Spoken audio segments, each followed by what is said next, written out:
एकदम मऊसूत आणि तोंडात ठेवताच विरघळणारी आज आपण आंबा पोळी बघणार आहोत। तर मंडळी, इथे तुम्हाला घास तोडताना देखील दिसत आहे। एकदम मऊसूत आणि लुसलुशीत अशी ही आंबा पोळी झालेली आहे। तर मंडळी, त्याच्यावर अशी मस्तपैकी तुपाची धार टाकून तुम्ही ही आंबा पोळी नक्की ट्राय करून बघा। तर मंडळी, चला आता आपण रेसिपीला सुरुवात करूया। तर नमस्कार मंडळी, प्रीताज किचनमध्ये तुम्हा सर्वांचे स्वागत आहे। तर मंडळी, आज आपण आजच्या व्हिडिओमध्ये आपण बघणार आहोत आंबा पोळी। तर त्यासाठी आपण इथे मी 1 ग्लास चणा डाळ घेतलेली आहे, म्हणजेच हरभऱ्याची डाळ घेतलेली आहे। त्याच्यानंतर थोडीशी अजून मी 1 मूठभर इथे डाळ घेतलेली आहे, जेणेकरून आपल्याला तिखटाच्या आमटीसाठी वापरता येईल। त्यानंतर इथे शेगडीवर मी पाणी थोडंसं कोमट होण्यासाठी ठेवलेलं होतं। आपल्याला पाणी जास्त गरम अजिबात करायचं नाही, थोडंसं आपण बोट घालू इतपतच गरम होईल अशा पाण्यामध्ये आपल्याला ती जी आपण चणा डाळ घेतलेली आहे ती त्याच्यामध्ये टाकून घ्यायची आहे। त्याच्यानंतर त्याच्यामध्ये 2 चमचे तेल आणि थोडीशी हळद टाकून घ्यायची आहे। जोपर्यंत आपल्या कुकरला शिट्ट्या होतात, डाळ शिजते, तोपर्यंत इथे आपण आंब्याचा पल्प काढून घेऊया। आंबे छान असे स्वच्छपणे धुवून घ्यायचे आहेत। इथे मी पावशेर डाळीसाठी इथे मी 3 ते 4 आंब्याचा पल्प काढून घेतलेला आहे। आणि अशा प्रकारे तुम्ही आंबे स्वच्छ धुवून घेऊन नंतर त्याचा पल्प काढून घ्यायचा आहे आणि तो पल्प आपल्याला मिक्सरला फिरवून घ्यायचा आहे। आणि मिक्सरला फिरवून घेत असताना पल्प थोडासा घट्ट होतो, त्यामध्ये थोडंसं दूध देखील ॲड करायचं आहे। तर सगळ्यात पहिल्यांदा मँगो जे आहेत त्याचे असे क्यूब करून घेऊयात आणि त्याचे पल्प काढण्यासाठी त्याला तयार करून घेऊयात।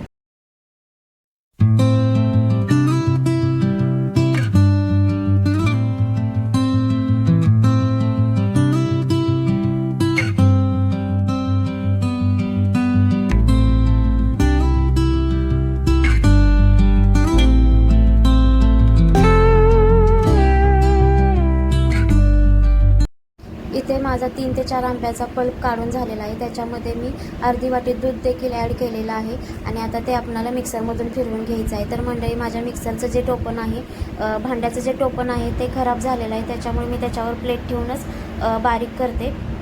तर मँगो पल्प आपला तयार करून झाल्यानंतर आता पोळ्या करण्यासाठी इथे मी गव्हाचे पीठ मळून घेत आहे। तर गव्हाच्या पिठामध्ये आपल्याला चवीनुसार मीठ ॲड करायचं आहे आणि थोडीशी हळद देखील ॲड करायची आहे। तुम्ही हळद स्किप केली तरी देखील चालू शकते, पण हळदीने पोळ्यांचा कलर एकदम छान येतो। तर इथे थोडं थोडं पाणी ॲड करून आपल्याला जे पीठ आहे ते आपल्याला मळून घ्यायचं आहे। आणि पीठ आपल्याला सैलसरच मळून घ्यायचं आहे, कारण आपण कोल्हापुरी पद्धतीने तेलावरची आंबापोळी करणार आहोत। तर त्यासाठी एकदम सैलसर पीठ लागतं, तुम्हाला मी इथे दाखवत आहे।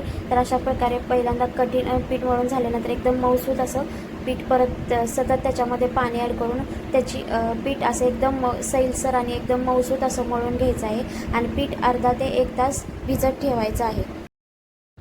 तर इथे मी आता पीठ भिजण्यासाठी ठेवून दिलेलं आहे। तर आता आपण डाळीच्या मी 4 शिट्ट्या देखील करून घेतलेल्या आहे। तर आता आपण डाळ देखील शिजल्या का बघूया। तर कुकर गार झाल्यानंतर डाळ काढून बघायची। तर डाळ आपली एकदम अशी छान शिजलेली आहे। आता आपण पुरण करण्याची तयारी करूया। तर पुरण करण्यासाठी पहिल्यांदा जे डाळीतलं पाणी आहे ते आपल्याला काढून घ्यायचं आहे। तर डाळीतलं पाणी मी जाळी ठेवून असं नितळून काढून घ्यायचं आहे, जेणेकरून पाणी सगळं निघतं आणि डाळ व्यवस्थित नितळली जाते आणि पुरण देखील पातळ होत नाही। तर अशा प्रकारे डाळीतलं पाणी काढून घ्यायचं आहे। आणि आता ह्याच्यामध्ये पाणी नितळून झाल्यानंतर आपण गूळ ॲड करणार आहोत। तर त्याच कुकरमध्ये मी पुरण करण्यासाठी देखील ठेवलेलं आहे। तर डाळीतलं पाणी पूर्णपणे नितळलेलं आहे आणि त्या शेगडीवर मी परत कुकर ठेवलेला आहे आणि त्याच्यामध्येच मी डाळ टाकलेली आहे। तर तुम्ही गूळचं प्रमाण जे आहे ते जेवढी डाळ घेतलेली आहे त्याच्या निम्म किंवा तुम्हाला जेवढं पाहिजे तेवढं तुम्ही गोड त्याच्यामध्ये ॲड करू शकता। त्याच्यानंतर इथे मी थोडीशी अखंडच बडीशेप ॲड केलेली आहे आणि सुंठ पावडर आणि वेलची पावडर मिक्स करून घ्यायचं आहे आणि आपल्याला गूळ पूर्णपणे डाळीमध्ये वितळून घ्यायचं आहे। तर पुरण आपलं कसं तयार होतं किंवा पुरण आपलं कशा प्रकारे तयार झालेलं आहे कसं समजतं, तर ते मी तुम्हाला पुढे देखील सांगते। तर पहिल्यांदा आपण हा गूळ आहे तो पूर्णपणे वितळून घेऊयात आणि त्याच्यानंतर हे पुरण जसा गूळ वितळेल तसं पुरण देखील आपलं शिजलं जाईल। आणि पुरण जेव्हा शिजत येईल तर त्याच्यानंतर आपण त्याच्यामध्ये जो मँगो पल्प काढलेला होता, म्हणजे जो आंब्याचा पल्प काढून घेतलेला आहे, तो याच्यामध्ये ॲड करणार आहोत। तर आता हळूहळू गूळ देखील वितळलेला आहे आणि ते तुम्हाला दिसत आहे एकदम पातळ असं जे पुरण आहे ते झालेलं आहे, तर टेन्शन घ्यायची काही गरज नाही. तर हे जसं शिजल तसं पुरण पूर्णपणे घट्ट होतं.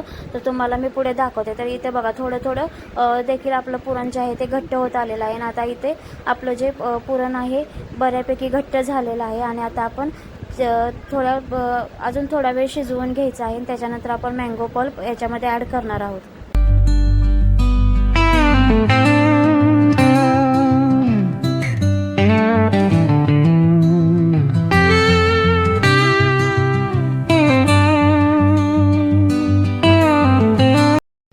इथे पुरण आपलं बऱ्यापैकी शिजलेलं आहे. तर आता पुरण शिजलं हे चेक कसं करायचं, तर असं त्याच्यामध्ये चमचा उभा ठेवायचा. जर चमचा उभा त्याच्यामध्ये राहिला तर आपलं पुरण व्यवस्थित असं शिजलेलं आहे. म्हणजे तेलाच्या पोळीसाठी पुरण आपलं तयार झालेलं आहे. कारण थंड झाल्यानंतर ते परत घट्ट होतं, त्यामुळं पुरण अशा प्रकारे चेक करून घ्यायचं. त्याच्यानंतर पुरण जेव्हा घट्ट झालं होतं त्याच्यातच मी मँगो पल्प ॲड केला होता. तर मँगो पल्प मी सगळा ॲड केला नव्हता, तर जेवढा पुरणासाठी लागेल तेवढाच ॲड केलेला होता. एका ग्लाससाठी 1 ते 1.5 वाटी मँगो पल्प बास होतो. तर आता मँगो पल्प घातल्यानंतर पुरण परत थोडंसं पातळ होतं, तर ते परत आपल्याला तसंच घट्ट करून घ्यायचं आहे. कारण मँगो पल्प आपल्याला थोडासा शिजवून घ्यायचा आहे.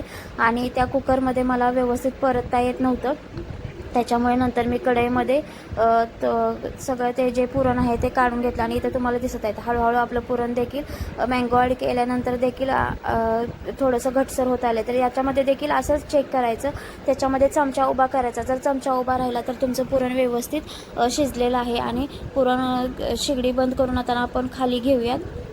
आणि पुरण आपण पुरणाच्या यंत्रामधून बारीक करून घ्यायचं आहे. तर पुरण बारीक करून घेत असताना पुरण गरम असतानाच बारीक करून घ्यायचं आहे. थंड झाल्यानंतर ते पटकन पडत नाही. तर इथे मी पुरणाच्या चाळणीतून पुरण व्यवस्थित बारीक असं करून घेतलेलं आहे. आणि त्यात आपली कणिक देखील छान अशी भिजलेली आहे, पण आपण तिला थोडीशी मर्दून घ्यायची आहे.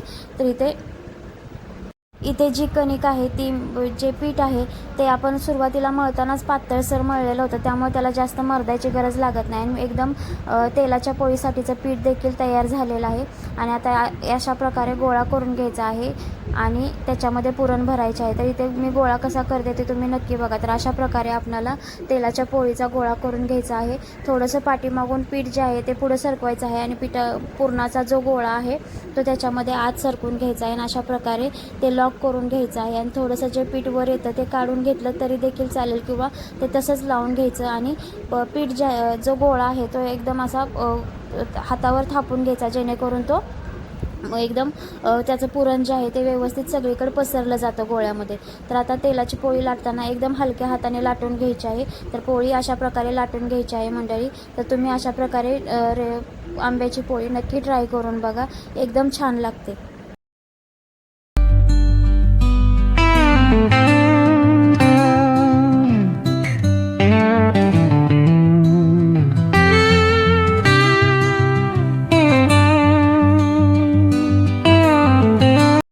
तर आता इथे आपली पोळी देखील लाटून झालेली आहे. तर आता पोळी तव्यात टाकताना पोळी अशी लाटण्याला गुंडाळायची, व्यवस्थित गुंडाळायची, जेणेकरून ती अजिबात फाटली जात नाही. आणि अशा प्रकारे ती तव्यामध्ये टाकून द्यायची.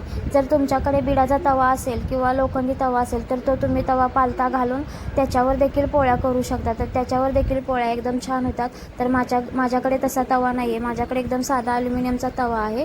तर त्याच्यावर अशा प्रकारे मी पोळी भाजून घेतलेली आहे. जी तेलाची पोळी आहे ती हातानेच पलटून घ्यायची आहे, कारण उलटण्यानं पलटून घेतली तर ती फुटण्याची शक्यता असते. तर अशा प्रकारे व्यवस्थित अशी पोळी पलटून घ्यायची आहे. एकदम छान पोळी होते. इथे तुम्हाला दिसत आहे एकदम मौसूद अशी पोळी तयार झालेली आहे. आणि त्यात तुम्ही याच्यावर तूप देखील टाकून खाऊ शकता. तर मंडळी तयार झालेल्या आहेत इथे आपल्या पुरणाच्या पोळ्या. तर इथे तुम्हाला मी अजून एक करून दाखवत आहे. तर अशा प्रकारे पोळ्या करून घ्यायच्या आहेत.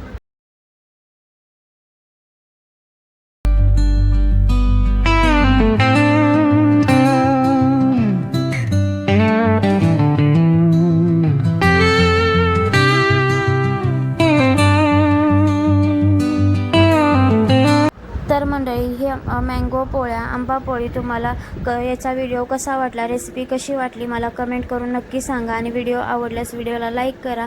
चॅनलवर नवीन असाल तर चॅनलला सबस्क्राईब करा आणि कमेंट करायला विसरू नका.